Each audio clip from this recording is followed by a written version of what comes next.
Добрый день! Today we have an exciting topic to discuss: the differences between the Russian verbs учиться, научить, выучить, and изучать. These verbs are often used interchangeably, but they have distinct meanings and usage. In this video, we study the verb учиться. I'm Oksana. I'm a teacher of Russian language.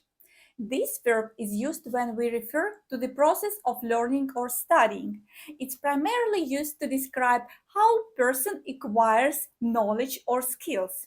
Учиться – to learn, to study. Учиться где? В университете. Учиться как? Хорошо. For example, if you want to say, I'm doing well in my classes, you would say, я учусь хорошо. If you want to say, I study at the university, you would say, я учусь в университете. Где вы учитесь? В школе, в колледже, в университете. Вы учитесь хорошо? I'll explain the verb учить, научить in the next video. Спасибо, что вы учите русский язык.